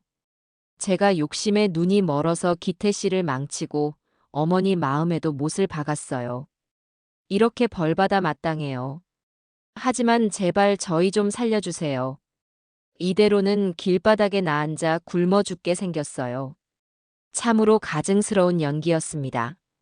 저는 여전히 아무것도 기억나지 않는 순진하고 마음 약한 노인 행세를 했습니다. 아이고, 이게 무슨 일이냐? 기태야, 미수야. 일단 일어나서 이야기하렴. 바닥이 차다. 저는 그들을 일으켜 낡은 소파에 앉혔습니다. 그리고는 따뜻한 차를 한 잔씩 내어주었죠. 그들은 차를 마실 생각도 않고 그저 제 눈치만 살피며 훌쩍거릴 뿐이었습니다. 그래서 무슨 일이 있었던 게냐? 나는 도통 기억이 나질 않아서. 너희들 얼굴이 왜 이렇게 상했어? 제 말에 윤미수가 기다렸다는 듯 입을 열었습니다. 어머니, 실은 저희 사업이 완전히 망했어요. 빚더미에 올라앉아서 집도 절도 없이 쫓겨나게 생겼어요. 기태 씨도 회사에서 잘리고요. 세상에 그런 끔찍한 일이. 그래서 상가 판도는 다 어쩌고? 제가 순진한 질문을 던지자 두 사람의 얼굴이 순간 굳어졌습니다. 박기태가 우물쭈물하며 대답했어요. 그게 어머니, 제가 사기를 당해서 그 돈을 전부 날렸습니다. 죄송합니다, 어머니. 기가 막힌 거짓말이었습니다. 하지만 저는 속아주는 척 눈을 동그랗게 뜨고 놀란 표정을 지었습니다. 전부. 그 큰 돈을 전부 다? 아이고, 맙소사. 그럼 이제 정말 큰일이구나. 나도 이제 가진 돈이 하나도 없는데 어쩌면 좋으냐. 제 말에 두 사람의 얼굴에 실망과 절망의 빛이 역력하게 스쳐 지나갔습니다. 그들은 제가 정말로 가진 것이 없다고 믿는 듯 했습니다. 바로 그때였어요. 저는 오랫동안 준비해온 마지막 미끼를 던졌습니다. 저는 갑자기 머리를 감싸 쥐며 순간적으로 몸을 휘청거렸습니다. 아, 머리가. 어머니, 왜 그러세요? 괜찮으세요? 두 사람이 깜짝 놀라 제게 달려들었습니다. 저는 잠시 눈을 감고 있다가 천천히 눈을 뜨며 넋 나간 사람처럼 중얼거리기 시작했어요. 너희 아버지 그래. 너희 아버지가 돌아가시기 전에 내게 신신당부를 했었지. 정말 힘들고 어려울 때를 대비해서 강원도 깊은 산속에 우리 가족이 대대로 물려받은 땅을 묻어두었다고. 땅이요? 어머니, 그게 무슨 말씀이세요? 박기태가 제 어깨를 흔들며 다급하게 물었습니다. 저는 초점 없는 눈으로 허공을 바라보며 말을 이었습니다. 그래, 땅 문서 아주 비싼 땅이라고 했어. 서울에 있는 우리 아파트 몇 채는 살 수 있는 그걸 오래된 금고에 넣어뒀다고. 그 금고는 너희 아버지 서재에. 거기까지 말한 저는 마치 모든 기력을 다 쓴 사람처럼 소파에 쓰러지듯 기댔습니다. 아들과 며느리는 서로의 얼굴을 마주 보았습니다.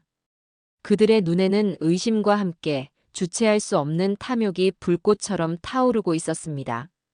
그들은 제가 사고의 충격으로 잃었던 기억의 조각을 잠시 떠올린 것이라고, 그리고 그것이 바로 자신들을 구원해 줄 마지막 동아줄이라고 굳게 믿게 될 것이었습니다.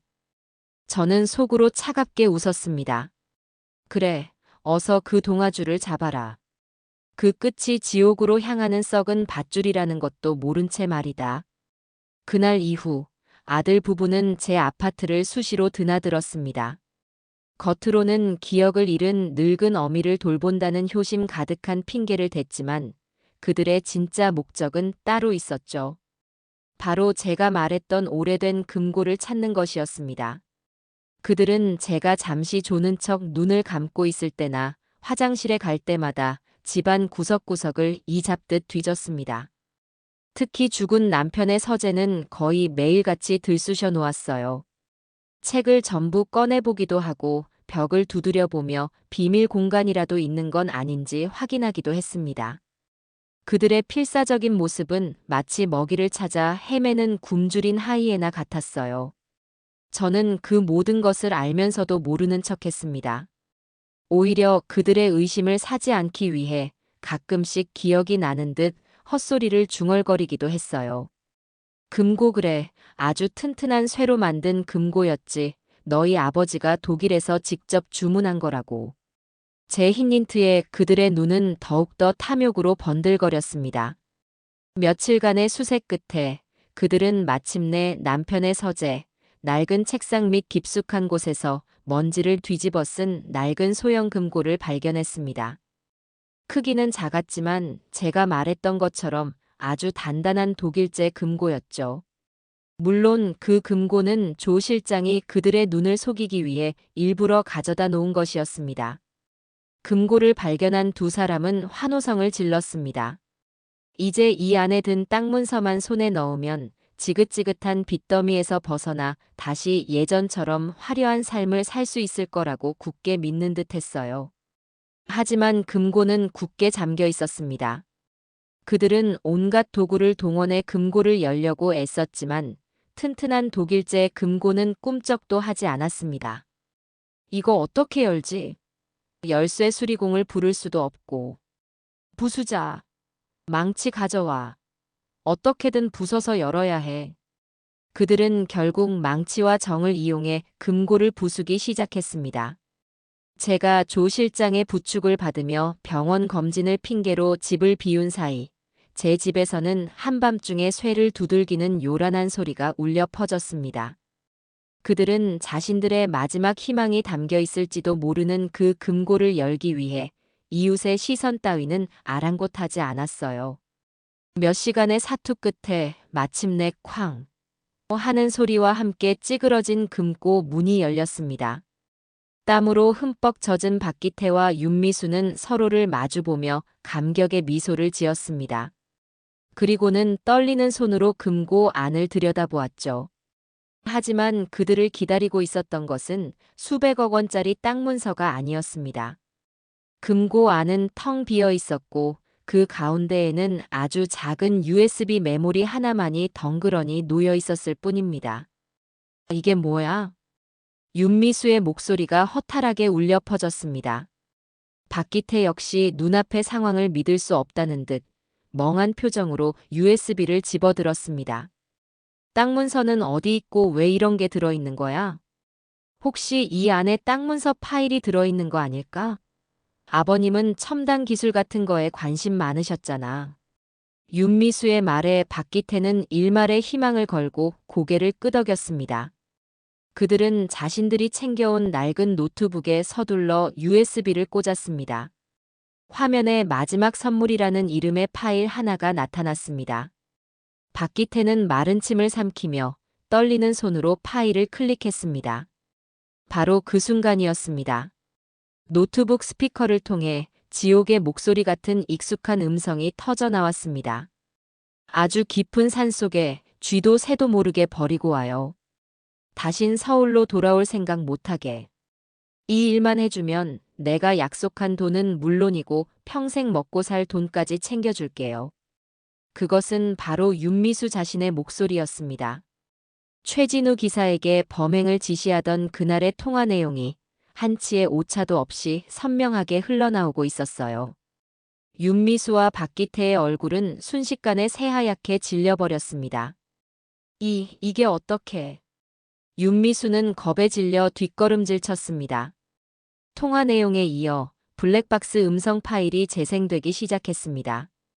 최진우 기사가 모든 것을 고백하는 목소리, 제가 놀라서 소리치는 목소리, 그리고 이어서 세상을 뒤흔들었던 덤프트럭의 충돌음과 차가 낭떠러지로 굴러떨어지는 끔찍한 소음까지. 모든 진실이 담긴 그날의 기록이 좁은 아파트 안을 가득 채웠습니다. 두 사람은 공포에 질려 서로를 바라보았습니다. 이제야 모든 것을 깨달은 것이죠. 제 기억 상실은 모두 연기였으며 이 모든 것이 저를 해치려 했던 그들을 향한 치밀하게 계획된 복수극이었다는 사실을요. 함정이었어 처음부터 전부다. 박기태가 절망적인 목소리로 중얼거리는 순간 아파트 현관문이 소리 없이 열렸습니다. 그리고 그곳에는 더 이상 기억을 잃은 병약한 노인이 아닌 차갑고 단단한 눈빛의 제가 서 있었습니다. 제 옆에는 조 실장과 제복을 입은 경찰들이 함께였죠. 저는 그들을 향해 천천히 걸어가며 제 인생에서 가장 차가운 목소리로 말했습니다. 이제 연극은 끝났다. 너희들을 위한 지옥의 막이 올랐을 뿐이지. 제 말에 윤미수는 그 자리에 주저앉아 비명을 질렀고 박기태는 모든 것을 포기한 듯 고개를 떨구었습니다. 경찰들이 다가와 그들의 팔에 차가운 수갑을 채웠습니다. 윤미수 씨, 당신을 특수존속상해 교사 혐의로 긴급 체포합니다. 박기태 씨, 당신은 범행 방조 및 공모 혐의로 체포합니다. 수갑이 채워진 채 끌려나가면서도 윤미수는 발악하듯 제게 소리쳤습니다. 어떻게 어머니가 저희한테 이럴 수 있어요? 저희가 대체 뭘 그렇게 잘못했다고. 그 말에 저는 끌려가는 그녀의 앞에 다가가 귓가에 나지막이 속삭여 주었습니다. 잘못한 게 없다고. 낭떠러지 아래 차갑고 어두운 흙 속에서 죽어가던 내 심정을 너는 평생 감옥에서 곱씹게 될 거다. 그 낭떠러지는 바로 너희가 스스로 판 무덤이었으니까. 제 마지막 말을 끝으로 두 사람은 경찰의 손에 이끌려 어둠 속으로 사라졌습니다. 저는 그들의 뒷모습을 아무런 감정 없는 눈으로 바라보았습니다. 길고 길었던 복수가 드디어 끝을 맺는 순간이었습니다. 재판은 세간의 엄청난 관심을 받으며 진행되었습니다.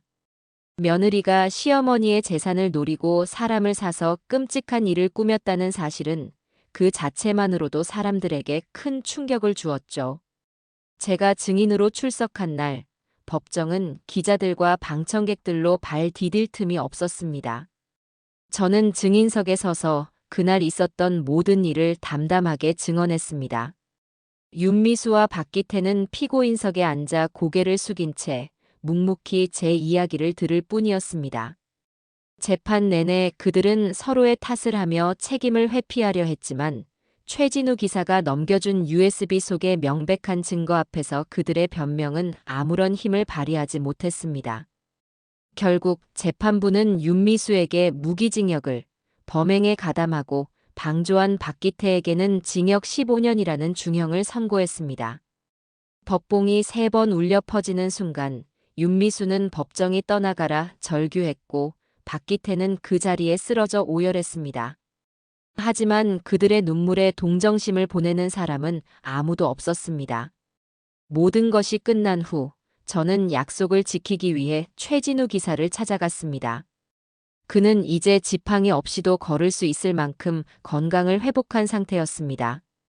그의 딸 최수빈 양은 제가 지원한 골수 이식 수술을 성공적으로 받고 이제는 병원 놀이터에서 다른 아이들과 웃으며 뛰어놀고 있었어요. 할머니. 수빈이가 저를 발견하고는 해맑게 웃으며 제 품에 와락 안겼습니다. 저는 그 작고 따뜻한 아이를 가만히 안아주었습니다. 이 아이의 웃음을 지키기 위해 시작된 복수였지만 어느새 이 아이는 제 삶의 또 다른 희망이 되어 있었습니다. 사모님, 이 은혜를 평생 어떻게 갚아야 할지 모르겠습니다. 최진우 씨는 제 앞에 깊이 고개를 숙이며 눈물을 글썽였습니다. 저는 그의 어깨를 두드리며 말했어요. 고개 드세요, 최진우 씨. 당신은 내게 빚을 진 게 아닙니다. 오히려 내가 당신에게 빚을 졌지요. 당신의 용기가 아니었다면 나는 저 차가운 산속에서 억울하게 죽었을 테고 진실은 영원히 묻혔을 겁니다. 그러니 이제 빚 같은 건 생각하지 말고 수빈이 옆에서 좋은 아빠로 행복하게 살아주세요. 저는 그에게 약속했던 돈이 든 통장과 함께 수빈이의 학교 근처에 얻어둔 작은 국수 가게의 계약서를 건넸습니다. 작지만 정직한 땀으로 새로운 삶을 시작하기에는 충분한 공간이었죠. 이 가게에서 당신의 따뜻한 마음을 닮은 국수를 만들어 사람들에게 희망을 주세요. 그것이 당신이 내게 은혜를 갚는 유일한 길입니다. 그 후로 몇 달이 흘렀습니다. 제 삶은 이전과는 완전히 달라져 있었어요. 남편이 남긴 막대한 유산을 더 이상 금고 속에 잠재워 두지 않기로 결심했습니다. 그 돈은 더 이상 저 혼자만의 것이 아니었으니까요. 저는 제 이름을 따 복순 희망재단이라는 이름의 작은 재단을 설립했습니다.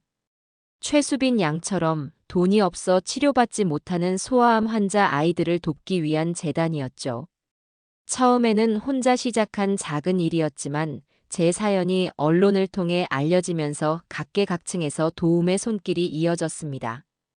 조 실장은 평생의 경험을 살려 재단의 든든한 살림꾼이 되어 주었고, 최진우 씨는 주말마다 가게 문을 닫고 재단 일이라면 발벗고 나서서 도왔습니다.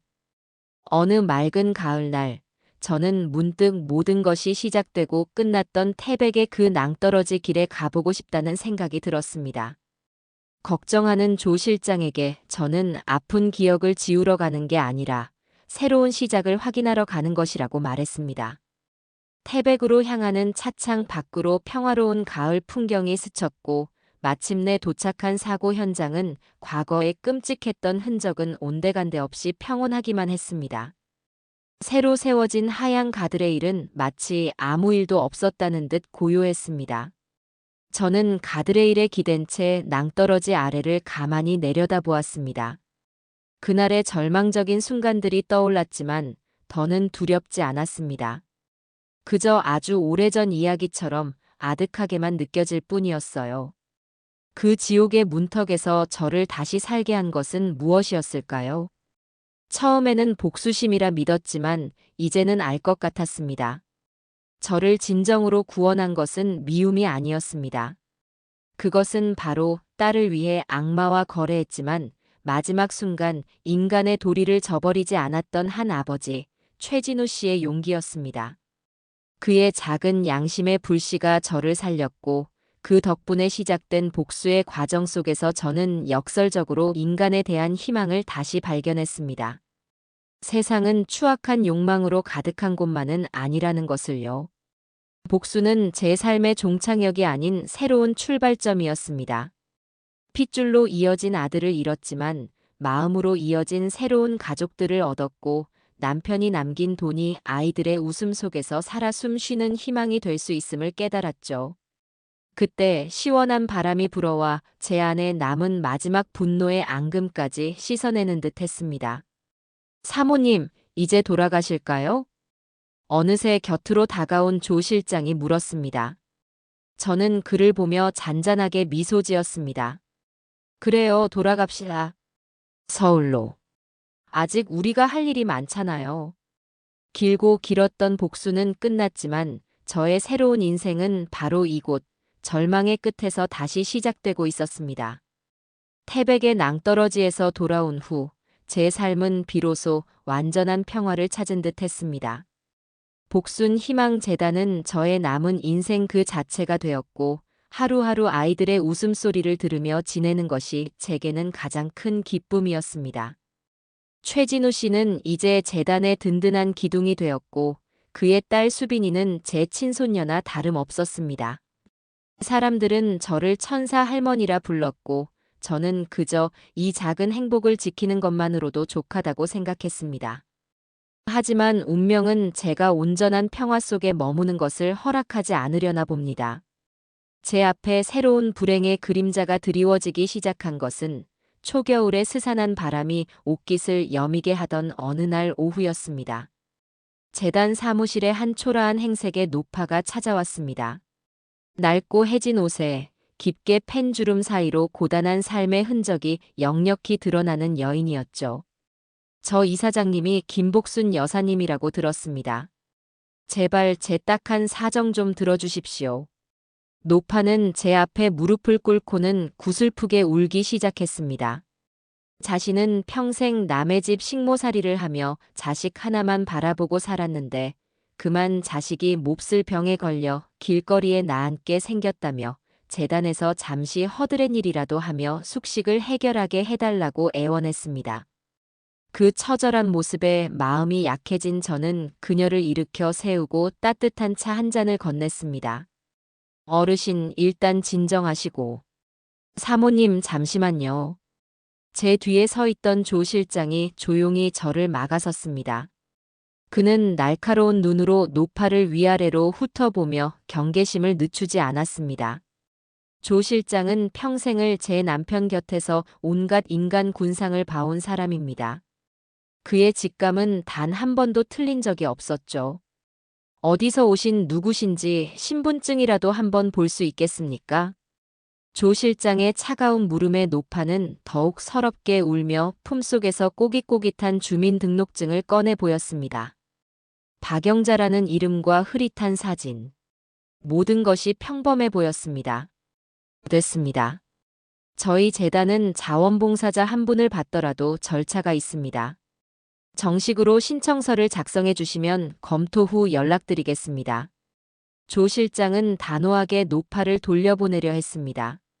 하지만 저는 그의 팔을 잡고 말렸습니다. 벼랑 끝에 몰린 사람을 저렇게 매정하게 내치는 것은 재단의 설립 취지와 맞지 않는다고 생각했습니다. 조 실장, 너무 그러지 말아요. 딱해 보이시는데 우선 며칠만이라도 저희가 돌봐드립시다. 저 연세에 갈 곳이 어디 있겠어요. 제 고집에 조 실장은 마지못해 한숨을 쉬며 물러났지만 그의 눈에는 여전히 의심의 빛이 가득했습니다. 그렇게 박영자라는 이름의 노파는 재단의 작은 숙소에 머물며 청소와 주방 일을 돕게 되었습니다. 그녀는 누구보다 부지런하고 굳은 일도 마다하지 않았습니다. 다른 봉사자들에게는 늘 허리를 굽히며 고마움을 표했고 제게는 매일같이 구세주를 만난 듯 감사 인사를 했습니다. 그런 그녀의 모습에 재단 사람들은 물론 저 역시 조금씩 마음의 문을 열기 시작했습니다. 조 실장의 경고도 그저 늙은이의 노파심이었을 뿐이라고 생각하게 되었죠. 하지만 뱀은 언제나 가장 따뜻한 곳에 따리를 트는 법입니다. 그 노파, 박영자의 진짜 정체는 바로 윤미수의 어머니, 백진이었습니다. 그녀는 딸이 구속된 후 모든 재산을 잃고 몰락했습니다. 그리고 그 모든 원인을 저에게 돌리며 복수의 칼날을 갈고 있었던 겁니다. 그녀는 신분을 위조하고 일부러 비참한 행색을 꾸며 제게 접근한 것이었습니다. 가장 가까운 곳에서 제 모든 것을 무너뜨리기 위해. 백진이의 첫 번째 목표는 재단의 내부를 흔드는 것이었습니다. 그녀는 쉬는 시간마다 다른 봉사자들 틈에 끼어 앉아 교묘하게 저에 대한 험담을 흘리기 시작했습니다. 우리 이사장님은 참 대단하신 분이야. 듣자 하니 아들하고 며느리 재산을 몽땅 뺏어서 이 재단을 차렸다면서 보통 독한 사람이 아니고서야 어떻게 친자식을. 쉿. 그런 말 함부로 하면 못 써요. 아니, 나는 그냥 우리 이사장님이 대단하다고 하는 말이지. 그러니 저렇게 큰일을 하시지 않겠어? 근데 가끔 보면 좀 무섭긴 해. 웃고 계시는데도 눈은 웃지 않으시는 것 같고. 그녀가 퍼뜨린 악의적인 소문은 젖은 옷에 물기가 스며들듯 조용하지만 빠르게 재단 사람들의 마음속으로 퍼져나갔습니다. 사람들은 겉으로는 제게 웃으며 인사했지만 그들의 눈빛 속에는 어느새 의심과 경계심이 자리 잡기 시작했습니다. 재단의 화기애애했던 분위기는 조금씩 삐걱거리기 시작했죠. 그리고 백진이는 마침내 가장 잔인하고 결정적인 한 수를 준비하기 시작했습니다. 그녀의 다음 목표는 제가 가장 아끼고 사랑하는 아이, 바로 수빈이었습니다. 그녀는 일부러 수빈이와 친해지기 위해 온갖 노력을 기울였습니다. 매일같이 아이에게 맛있는 간식을 챙겨주고 옛날 이야기를 들려주며 환심을 샀습니다. 아무것도 모르는 수빈이는 그런 그녀를 영자 할머니라 부르며 따르기 시작했습니다. 어느 날 오후 백진이는 재단 놀이터에서 혼자 그네를 타고 있는 수빈이에게 다가갔습니다. 그리고는 세상에서 가장 인자한 미소를 지으며 아이의 머리를 쓰다듬었습니다. 우리 수빈이, 할머니가 재미있는 얘기 하나 해줄까? 네.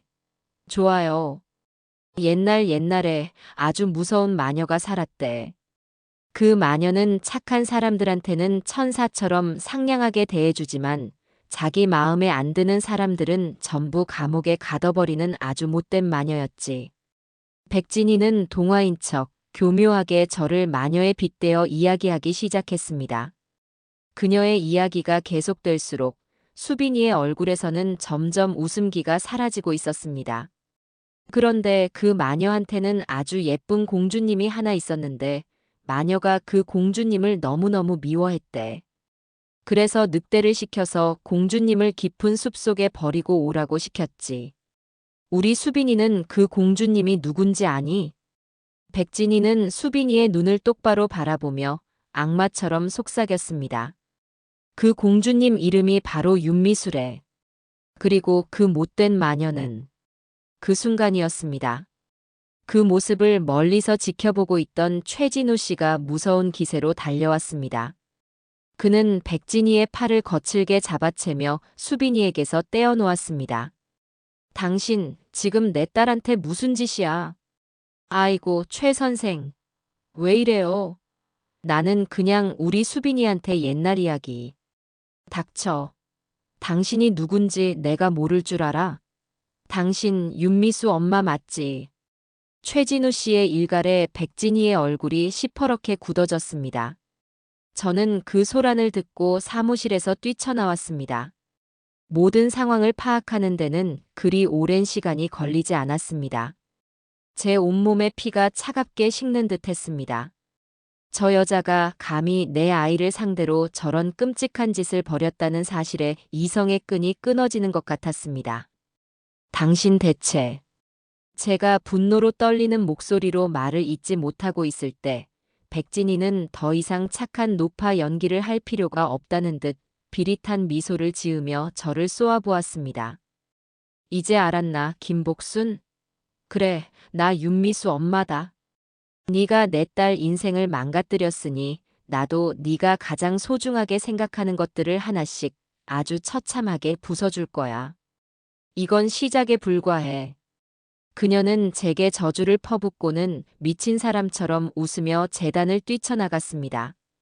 저는 그 자리에 얼어붙은 채 공포에 질려 울고 있는 수빈이를 그저 바라볼 수밖에 없었습니다. 평화는 산산조각 났습니다. 지옥의 악귀가 제 자비심을 먹고 자라나 이제 제 심장을 향해 이빨을 드러내고 있었습니다. 백진이가 정체를 드러내고 사라진 후 재단은 한바탕 폭풍이 휩쓸고 지나간 듯 뒤숭숭했습니다. 봉사자들은 서로를 의심의 눈초리로 바라보았고 그동안 백진이가 퍼뜨렸던 악의적인 소문들은 이제 걷잡을 수 없는 괴물이 되어 재단 전체를 집어삼키려 하고 있었습니다. 하지만 저는 주저앉아 있을 수 없었습니다. 수빈이가 받은 상처를 보듬어주는 것이 먼저였고 저를 믿고 의지하는 사람들을 지켜내야만 했습니다. 조 실장, 최진우 씨. 이제부터 전쟁입니다. 백진이, 그 여자가 어떤 수법으로 나올지 모르니 재단 주변 경계를 강화하고 모든 출입자를 철저하게 확인해 주세요. 그리고 언론 동향도 예의주시해야 합니다. 분명히 언론을 이용해 우리를 공격해 올 겁니다. 제 예상은 정확했습니다. 며칠 뒤 한 종편 방송국의 시사 고발 프로그램에서 복순 희망재단의 실체를 파헤친다는 자극적인 예고편이 흘러나왔습니다. 예고편 영상에는 백진이가 눈물을 흘리며 인터뷰하는 장면이 담겨 있었죠. 제 딸은 희생양일 뿐입니다. 모든 것은 저 악독한 시어머니 김복순이 꾸민 짓입니다. 제 딸의 재산을 빼앗아 천사 행세를 하고 있는 저 여자의 위선을 세상에 알려야 합니다. 방송이 나가기 전부터 인터넷은 들끓기 시작했습니다. 백진희의 거짓 눈물에 동정하는 여론이 형성되었고, 저는 순식간에 자식을 잡아먹은 비정한 어미, 위선적인 자선사업가로 낙인 찍혔습니다. 재단의 후원은 모두 끊겼고 사무실 앞에는 매일같이 저를 비난하는 사람들이 몰려와 시위를 벌였습니다. 괜찮으십니까, 사모님? 조 실장은 굳은 얼굴로 제 안색을 살폈습니다. 저는 창밖을 가득 메운 성난 군중들을 물끄러미 바라보며 조용히 입을 열었습니다. 나는 괜찮아요. 하지만 저 사람들 손에 들린 피켓에 우리 아이들의 이름이 오르내리는 것은 참을 수가 없군요. 방송국에 연락하세요. 저 프로그램 생방송으로 진행한다고 했지요? 저도 그 자리에 나가겠다고 전해요. 사모님, 그건 너무 위험합니다. 저들이 파놓은 함정에 제 발로 걸어 들어가는 셔나 마찬가지입니다. 조 실장과 최진우 씨가 극구 저를 말렸지만 제 결심은 단호했습니다. 함정인 줄 압니다. 하지만 호랑이를 잡으려면 호랑이 굴로 들어가야지요. 그리고 이번에는 나 혼자 들어가지 않을 겁니다. 저는 최진우 씨를 바라보며 나지막이 말했습니다. 최진우 씨, 당신의 도움이 필요해요. 당신만이 할 수 있는 일입니다. 방송 당일, 저는 굳은 결심을 하고 방송국으로 향했습니다. 스튜디오 안은 팽팽한 긴장감이 감돌았습니다. 제 맞은편에는 백진이가 세상에서 가장 불쌍한 피해자인 양 하얀 소복 차림으로 앉아 있었습니다. 방송이 시작되고 진행자는 예상대로 저를 몰아세우기 시작했습니다. 김복순 이사장님, 정말 며느님의 재산을 모두 빼앗아 재단을 설립한 것이 맞습니까? 지금이라도 진실을 말씀해 주십시오. 그것은 제가 입을 열려는 순간 백진이가 기다렸다는 듯이 오열하며 말을 가로챘습니다. 진실이요? 진실은 저 여자가 제 딸을 감옥에 보냈다는 겁니다. 하나뿐인 제 딸. 그 아이가 지금 차가운 감방에서 얼마나 고통스러워하고 있는지 아십니까? 백진이는 손수건으로 눈물을 찍어내며 방청석을 향해 동정을 호소했습니다. 방청석에서는 여기저기서 혀를 차는 소리와 저를 향한 비난의 목소리가 터져 나왔습니다. 모든 것이 백진이와 방송국이 짜놓은 각본대로 흘러가고 있었습니다.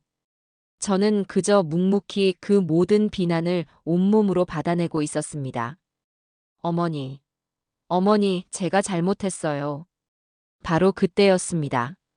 스튜디오 뒤편에서 한 여자의 절규가 터져 나오며 모든 사람들의 시선이 그쪽으로 쏠렸습니다. 한 젊은 여인이 아이의 손을 잡고 비틀거리며 무대 위로 올라오고 있었습니다. 그녀는 재단의 도움을 받고 있던 미혼모 미니 씨였습니다. 얼마 전 그녀의 아이가 급성 심근염으로 당장 심장 이식 수술이 필요하다는 진단을 받았고 저희 재단에서 수술비 전액을 지원하기로 약속했던 터였습니다. 미니 씨는 울면서 백진이 앞에 무릎을 꿇었습니다.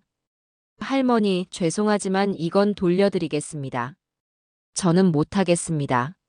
아무리 저희 형편이 어렵고 돈이 급해도 제 아들 목숨을 살려주신 은인인데 어찌 그 은혜를 원수로 갚겠습니까? 너 지금 무슨 소리를 하는 거야? 백진희의 얼굴이 새하얗게 질렸습니다. 미니 씨는 울먹이며 품속에서 작은 녹음기 하나와 돈 봉투를 꺼내 제작진에게 건넸습니다. 이틀 전에 이 할머니가 저를 찾아왔어요. 그러고는 이 돈을 주면서 오늘 이 방송에 나와서 김복순 이사장님이 자기 아이 치료비를 빌미로 자신을 협박했다는 거짓 증언을 해달라고 시켰어요.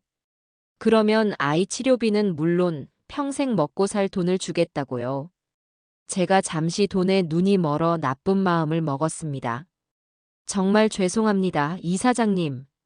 미니 씨의 충격적인 고백에 스튜디오는 얼어붙었습니다. 모든 사람들의 시선이 이제는 경멸과 분노로 바뀌어 백진희에게로 향했습니다. 제작진이 건네받은 녹음기를 재생하자 스튜디오 안에는 백진희가 미니 씨에게 거짓 증언을 사주하는 추악한 목소리가 생생하게 울려 퍼졌습니다. 너는 그냥 내가 시키는 대로만 하면 돼. 김복순 그 여자가 네 아픈 아들 목숨 가지고 돈 내놓으라고 협박했다고 울면서 말하기만 하면 된다고. 알았어? 이 모든 것은 제가 최진우 씨에게 부탁했던 일이었습니다. 저는 백진희가 분명 재단의 가장 약한 고리를 공격해 올 것이라 예상했습니다. 그래서 최진우 씨에게 부탁해 경제적으로 가장 어려움을 겪고 있던 미니 씨를 남몰래 보호하고 지켜보게 했던 겁니다.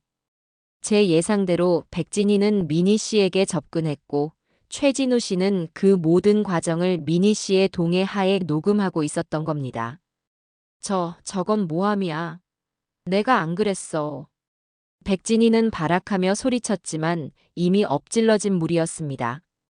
그녀의 거짓 눈물 뒤에 숨겨진 추악한 진실이 만천하에 드러나는 순간이었습니다.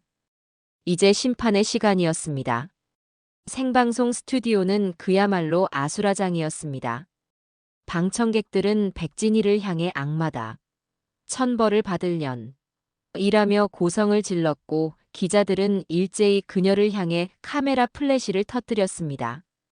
당황한 방송사 측은 황급히 광고 화면으로 전환했지만 이미 모든 진실은 전 국민에게 생생하게 전달된 후였습니다. 이건 조작이야. 김복순 저 여자가 돈으로 저것들을 매수한 거라고. 백진희는 마지막까지 발악하며 제게 달려들려 했지만 스튜디오 입구에서 대기하고 있던 경찰관들에게 붙잡혀 무력하게 끌려나갔습니다. 명예훼손, 무고, 증거 조작 및 위증 교사 혐의. 그녀는 이제 2번 다시 햇빛을 보지 못하게 될지도 모릅니다. 쇠고랑을 찬 채 끌려나가는 그녀의 마지막 모습을 저는 아무런 감정 없는 텅 빈 눈으로 바라보았습니다. 모든 소동이 끝나고 저는 무릎 꿇고 울고 있는 미니 씨에게 다가가 그녀를 일으켜 세웠습니다. 괜찮다. 다 괜찮아. 마지막 순간에 용기를 내주어서 정말 고맙다. 이사장님, 제가 죽을 죄를 지었습니다. 저는 더 이상 재단의 도움을 받을 자격이 없습니다. 아니, 너는 혼자가 아니야. 그리고 네 아들은 우리가 끝까지 책임질 거다. 약속하지 않았니? 그러니 이제 그만 울고 아들 손잡고 집으로 돌아가거라. 그리고 앞으로는 더 씩씩하게, 더 정직하게 살면 되는 거야. 저는 그녀의 손을 따뜻하게 잡아주었습니다. 제 말에 미니 씨는 더 큰 소리로 오열했고 그 울음속에는 후회와 함께 새로운 희망이 섞여 있었습니다. 그것이 바로 제가 백진희에게 하고 싶었던 진짜 복수였습니다. 그녀처럼 똑같이 상대를 파멸시키는 것이 아니라 그녀가 망가뜨리려 했던 사람을 용서하고 다시 일으켜 세워주는 것. 그리하여 그녀의 악의가 얼마나 하찮고 무력한 것인지를 깨닫게 해주는 것. 세상에서 가장 따뜻하고 가장 완전한 복수였습니다. 그날 이후 세상의 모든 것이 제자리로 돌아왔습니다. 복순 희망 재단에 대한 오해는 모두 풀렸고 오히려 이전보다 더 많은 후원과 격려가 쏟아졌습니다. 사람들은 저의 복수극에 열광하는 대신 제가 보여준 용서와 자비에 더 큰 박수를 보내주었습니다. 그 후 제 삶에는 더 이상 거센 폭풍이 불지 않았습니다. 재단을 향한 의심의 눈초리는 따뜻한 격려로 바뀌었고 끊겼던 후원의 손길은 이전보다 더 큰 강물이 되어 밀려들어왔습니다. 최진우 씨의 작은 국수 가게는 이제 동네에서 모르면 간첩일 정도로 이름난 명물이자 온기 넘치는 사랑방이 되었습니다. 저는 종종 그곳에 들러 구수한 멸치 국수 한 그릇을 비우며 세상 사는 소소한 이야기를 듣는 것을 가장 큰 낙으로 삼았습니다. 가게 한쪽 벽에는 재단 아이들이 서툰 솜씨로 그린 그림들이 빼곡히 붙어 있었고, 사람들은 국수를 먹으며 그 그림들을 보고 웃음 짓곤 했죠. 수줍음 많던 수빈이는 어느새 훌쩍 자라 학교에서 받아쓰기 100점을 맞았다며 제 품에 와락 안겨 자랑을 늘어놓는 명랑한 아이가 되었습니다. 그 아이의 따뜻한 체온을 느낄 때마다 저는 제 모든 것을 걸고 지켜낸 것이 바로 이런 평범하고 소중한 순간들이었음을 실감했습니다. 조 실장은 여전히 제 곁을 든든하게 지켜주었습니다. 깐깐한 재단 살림꾼을 자처하면서도 제 혈압이 조금이라도 높게 나오는 날에는 온종일 제 뒤를 쫓아다니며 사모님, 제발 무리하지 마십시오. 하고 호들갑을 떨었지요. 핏줄로 이어진 인연은 제게 지울 수 없는 상처를 남겼지만 그 깊은 상처 위로 마음으로 이어진 더없이 소중한 사람들이 새살처럼 돋아나고 있었습니다. 저는 더 이상 과거의 악몽에 시달리지 않았습니다. 복수라는 이름의 칼을 휘두르던 제 손은 이제 아이들의 작은 손을 잡고 상처를 보듬어주는 따뜻한 손이 되었습니다. 진정한 강함은 누군가를 파괴하고 응징하는 데 있는 것이 아니라 모든 것이 무너진 절망의 잿더미 속에서도 희망의 씨앗 하나를 끝까지 지켜내는 것임을 저는 저의 길고 길었던 싸움을 통해 배우고 있었습니다.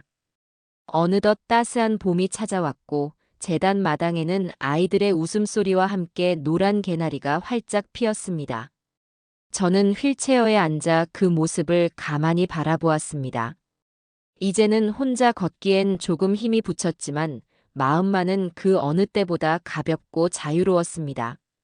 죽은 남편이 남겨준 재산은 이제 더 이상 복수의 도구가 아닌 아이들의 미래를 피워내는 걸음이 되고 있었습니다.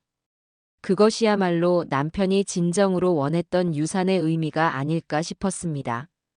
제 무릎 위에는 낡은 앨범 하나가 놓여 있었습니다. 아들과 며느리의 사진은 모두 정리했지만 남편과 함께 찍은 젊은 시절의 사진만은 차마 버리지 못했지요. 사진 속에서 환하게 웃고 있는 남편에게 저는 마음속으로 조용히 말을 건넸습니다. 여보, 나 이제 정말 괜찮아요. 당신이 남겨준 사랑으로 이렇게 많은 아이들의 할머니가 되었답니다. 하늘에서 보고 있다면 나 잘했다고 칭찬 한번 해주구려. 바로 그때 수빈이가 달려와 제 휠체어를 뒤에서 꼭 껴안았습니다. 할머니 뭐 하세요? 저희랑 같이 놀아요. 아이의 맑은 목소리에 저는 앨범을 덮고 환하게 웃었습니다. 길고 길었던 싸움은 모두 끝났습니다. 이제 제게 남은 것은 이 아이들과 함께 웃고 울며 하루하루를 소중하게 살아가는 것뿐이었습니다. 그것이 바로 지옥의 문턱에서 돌아온 제게 주어진 가장 큰 선물이었어요.